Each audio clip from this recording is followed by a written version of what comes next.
नमस्कार दोस्तों, बहुत बहुत स्वागत है हमारे YouTube चैनल में। तो आज हम बात करने हैं फीटर टर्नर मशीनिस्ट के 50 क्वेश्चन के बारे में।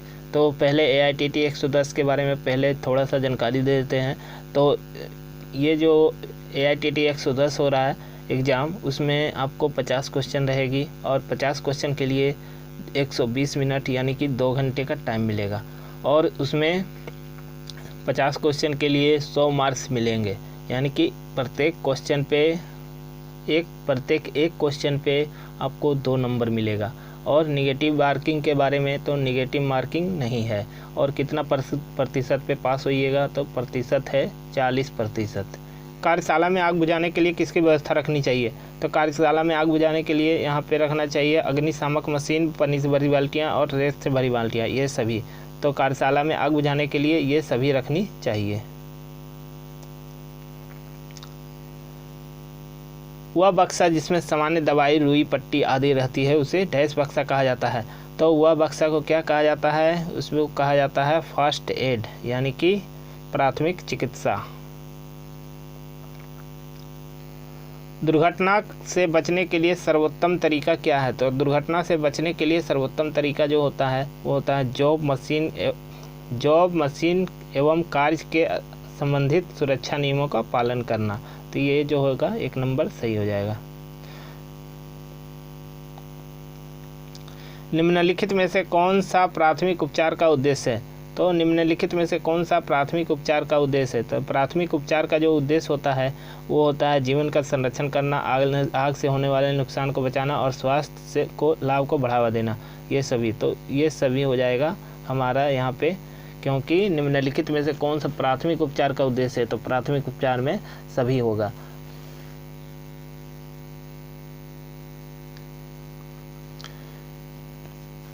चित्र में दर्शाया गया औजार को पहचाने। तो चित्र में जो दर्शाया गया औजार है ये है हमारा स्क्राइबर।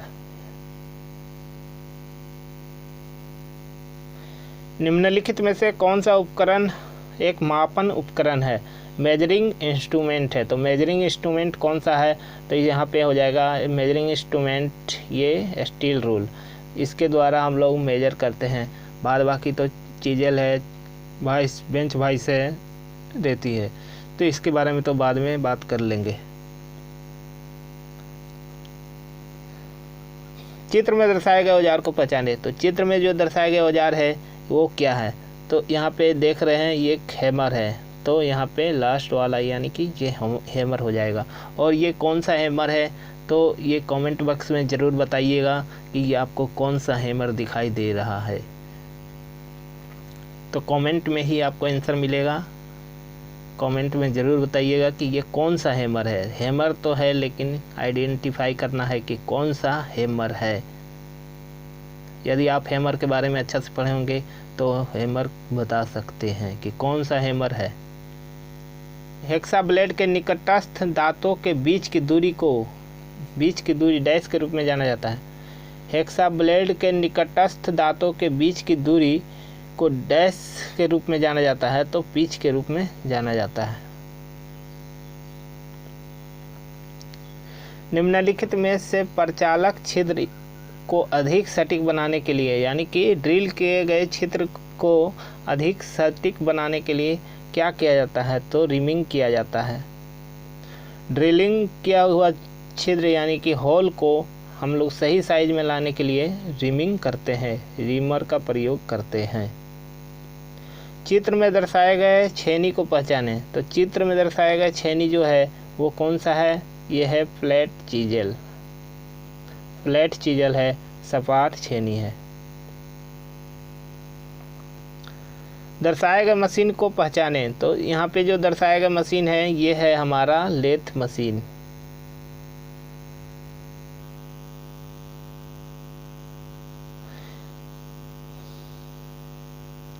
चित्र में दर्शित उपकरण को पहचाने। तो चित्र में दर्शित उपकरण जो है ये है कॉम्बिनेशन सेट। क्या है? तो कॉम्बिनेशन सेट है। वर्नियर बेवल प्रोटेक्टर का प्रयोग डैश मापने के लिए किया जाता है। तो वर्नियर बेवल प्रोटेक्टर का प्रयोग जो होता है कोण मापने के लिए किया जाता है। निम्नलिखित में से लेथ का कौन सा एक निम्नलिखित में से कौन सा लेथ मशीन का एक हिस्सा है? तो लेथ मशीन का जो हिस्सा होता है वो होता है head stock, tell stock, carriage, ये सभी। तो ये सभी होगा क्योंकि हेड स्टॉक, टेल स्टॉक और कैरेज तीनों होता है। लेथ के हेड स्टॉक कहाँ होता है? तो लेथ का जो हेड स्टॉक होता है लेथ के दाहिने हाथ सिरे पर, लेथ के बाएं हाथ सिरे पर, लेथ के मध्य में और लेथ बेड के नीचे। तो ये जो होता है लेथ का जो हेड स्टॉक होता है वो होता है लेथ के बाएं हाथ सिरे पर, बाएं हाथ सिरे पर, यानी कि बी ऑप्शन सही हो जाएगा। सिंगल पॉइंट कटिंग टूल में कितने कटिंग कोर होते हैं? सिंगल पॉइंट कटिंग टूल में कितने कटिंग कोर होते हैं? तो सिंगल पॉइंट कटिंग टूल में जो होता है वो एक कटिंग कोर होता है, एक। चित्र में दर्शित उपकरण को पहचाने। तो चित्र में जो दर्शित उपकरण है ये है हम लोग का इनसाइड माइक्रोमीटर, यानी कि आंतरिक माइक्रोमीटर। तो इनसाइड माइक्रोमीटर हो जाएगा। निम्नलिखित में से कौन सा कारक, निम्नलिखित में से कौन सा फीड का नियंत्रित करता है? निम्नलिखित में से कौन सा फीड को नियंत्रित करता है? तो औजार की ज्यामिति, प्रयुक्त शीतलक, औजार की दृढ़ता। तो फीड को नियंत्रित करने वाला यहाँ पे सभी हो जाएगा। निम्नलिखित में से कौन सा कारक निम्नलिखित में से कौन सा कारक कटिंग स्पीड को नियंत्रित करता है? तो कटिंग स्पीड को नियंत्रित करने के लिए औजार की ज्यामिति, दृढ़ता, औजार की दृढ़ता और कट की गहराई, ये सभी। तो यहाँ पे सभी हो जाएगा। कटिंग गति को डैश के रूप में व्यक्त किया जाता है। तो कटिंग स्पीड को क्या किया जाता है, किसके रूप में व्यक्त किया जाता है? मीटर पर मिनट, मीटर पर मिनट के रूप में व्यक्त किया जाता है। कटिंग स्पीड को मीटर पर मिनट के रूप में व्यक्त किया जाता है। ये हाईलाइटेड क्वेश्चन है। नर्लिंग सामान्यतः डैश स्पिंडल गति पर की जाती है। तो बहुत अधिक, बहुत कम, धीमी, शून्य। तो नर्लिंग जो होता है बहुत धीमी गति पर की जाती है, स्लो पे की जाती है। नर्लिंग एक डैश ऑपरेशन है। नर्लिंग क्या ऑपरेशन है, कौन सा ऑपरेशन है? तो एक फॉर्मिंग ऑपरेशन है। नर्लिंग क्या है? एक फॉर्मिंग ऑपरेशन है। किस नर्लिंग टूल होल्डर को सामान्यतः नर्लिंग टूल होल्डर भी कहा जाता है? तो यहाँ पे हो जाएगा एकल रोलर नर्लिंग टूल को कहा जाता है। निम्नलिखित में से कौन सा लेथ मैंड्रल का एक प्रकार है? तो लेथ मैंड्रल का एक प्रकार होता है, उसमें गैंग मैंड्रल, स्टेप्ड मैंड्रल और स्क्रू मैंड्रल, ये सभी। तो यहाँ पे हो जाएगा ये सभी। निम्नलिखित में से कौन सा रीमर के बारे में सही नहीं है? तो कौन सा सही नहीं है रीमर के बारे में? तो रीमर एक मल्टी पॉइंट कटिंग टूल है, ये सही है। रीमर एक क्या है? सिंगल पॉइंट कटिंग टूल है। यह एक सिंगल पॉइंट कटिंग टूल, तो ये जो है सही नहीं है। सही नहीं है तो कौन सा सही नहीं है? ये बी जो है सही नहीं है, क्योंकि रीमर जो होता है मल्टी पॉइंट कटिंग टूल होता है। निम्नलिखित में से कौन सा लेथ उपसाधन है? तो लेथ उपसाधन कौन सा है? वेल्डिंग इलेक्ट्रोड, तो ये तो है ही नहीं। ये है 3 जबड़ों वाला चक। लेथ एसेसरीज कौन सा है? तो 3 जबड़ों वाला चक जो है लेथ एसेसरीज है। और ड्रैग तो नहीं है, ये सभी तो हो ही नहीं सकता है, क्योंकि वेल्डिंग इलेक्ट्रोड भी नहीं होता है। तो यहाँ पे हो जाएगा 3 जबड़ों वाला चक। एंगल प्लेट बनाने के लिए निम्न में से किस सामग्री का प्रयोग किया जाता है? तो एंगल प्लेट बनाने के लिए कौन सा सामग्री का प्रयोग किया जाता है? Cast iron. निम्नलिखित में से शीतलक को उपयोग करने का उद्देश्य क्या है? शीतलक को यानी कि कूलेंट को यूज करने का उद्देश्य क्या होता है? तो ये होता है कटिंग टूल और वर्क पीस को ठंडा करता है। क्या करता है? कटिंग टूल और वर्क पीस को ठंडा करता है। 1 नंबर सही होगा। एक ड्रिल किए गए छिद्र के अंत को बेवल करने का जो ऑपरेशन होता है उसको कहा जाता है counter sinking. Counter sinking. Job की गहराई के साथ आयाम में एक क्रमिक वृद्धि या कमी को डैश कहा जाता है। जॉब की लंबाई के साथ आयाम में क्रमिक वृद्धि या कमी को टेपर कहा जाता है। टेपर। निम्नलिखित में से कौन सा टेपर टर्निंग की विधि है? तो कौन सा टेपर टर्निंग का विधि है? तो हम लोग टेपर टर्निंग करते हैं, वो करते हैं कंपाउंड रेस्ट से, टेल स्टॉक से और फार्म टूल। तो ये तीनों जो होता है हम लोग इसका उपयोग करते हैं। तो यहाँ पे हो जाएगा ये सभी।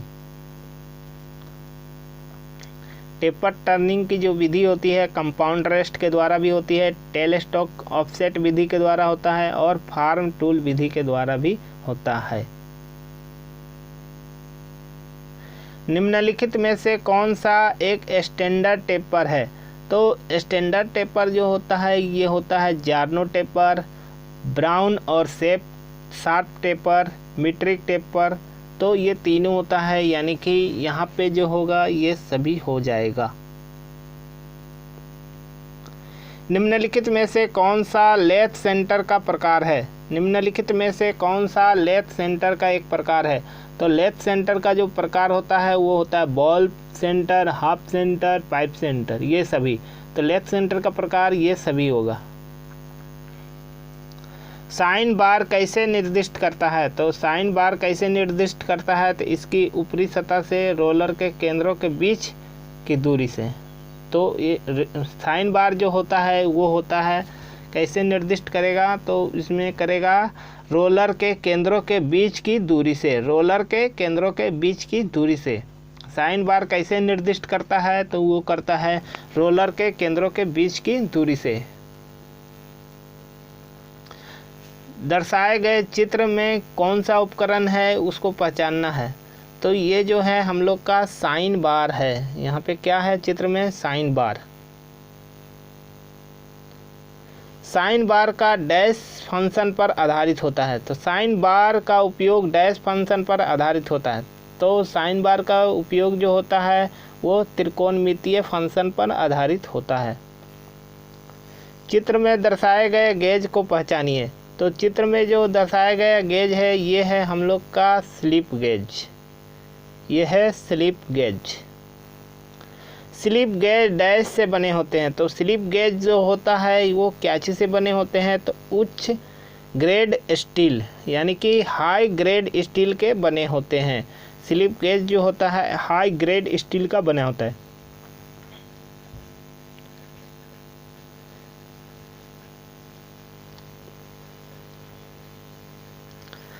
लेथ मशीन में डैश की मदद से उत्कीर्णन टर्निंग, यानी कि इसेंट्रिक टर्निंग किया जाता है। किसकी मदद से किया जाता है? तो लेथ मशीन में इसेंट्रिक टर्निंग जो होता है वो होता है 4 जबड़ों वाले चक और लेथ कैरियर के द्वारा किया जाता है। इसेंट्रिक टर्निंग किसके द्वारा किया जाता है? तो 4 जबड़ों वाला, यानी कि 4 जा चक के द्वारा और लेथ कैरियर के द्वारा, यानी कि दोनों रहेगा तभी होगा। एक उत्केंद्र टर्न जॉब को कहाँ इस्तेमाल किया जाता है? एक इसेंट्रिक टर्नेड जॉब को कहाँ यूज किया जाता है? तो ये किया जाता है पावर प्रेस में, पावर ब्रेक्स में और गिलोटिन मशीन में। तो ये जो होता है इसेंट्रिक टर्निंग जॉब को हम लोग कहाँ पे? तो ये तीनों जगह पे हम लोग यूज करते हैं। तो यहाँ पे हो जाएगा ये सभी। निम्नलिखित में से किसका प्रयोग बहु उत्पादन के लिए निर्धारित टूल को गाइड करने के लिए किया जाता है? तो निर्धारित टूल को गाइड करने के लिए जिग का प्रयोग किया जाता है। उत्पादन यानी कि मास प्रोडक्शन, मास प्रोडक्शन के लिए हम लोग जिग का प्रयोग करते हैं। फिक्सचर एक उत्पादन यंत्र है जो कि वर्क पीस को पकड़ता है और लॉकेट करता है, यानी कि सी हो जाएगा सही, होल्ड एंड लॉकेट। फिक्सर क्या करता है? पकड़ता है और लॉकेट करता है। निम्नलिखित में से कौन सा चिप ब्रेकर का एक प्रकार है? निम्नलिखित में से कौन सा चिप ब्रेकर का एक प्रकार है? तो यहाँ पे जो चिप ब्रेकर का एक प्रकार है वो है स्टेप ब्रेकर, ग्रुप प्रकार और क्लैंप प्रकार। तो ये सभी, तो यहाँ पे हो जाएगा सभी, क्योंकि स्टेप टाइप भी होता है, ग्रुप टाइप भी होता है और क्लैंप टाइप भी होता है, तो यहाँ पे सभी हो जाएगा। हाफ नट विधि, हाफ नट क्रिया विधि डैश मशीन में पाई जाने वाली क्रिया विधि है। तो हाफ नट क्रिया विधि जो होता है वो होता है हम लोग का लेथ मशीन पे। हाफ नट क्रिया विधि डैश मशीन में पाई जाने वाली एक क्रिया विधि है। तो कौन सा लेथ मशीन में? तो लेथ मशीन में। किसी उपकरण के टूटने या खराब होने, किसी उपकरण के टूटने या खराब होने से बचाने के लिए अनुरक्षण कार्य को डैश कहा जाता है। तो उसमें क्या कहा जाता है? तो इसमें कहा जाता है निवारक अनुरक्षण, यानी कि प्रिवेंटिव मेंटेनेंस, निवारक अनुरक्षण कहा जाता है। एक में चूड़ी के अंतर्गत कोण का मान होता है। तो एक में चूड़ी के लिए अंतर्गत कोण का मान कितना होता है? तो एक में चूड़ी का अंतर्गत कोण का मान होता है 29 डिग्री।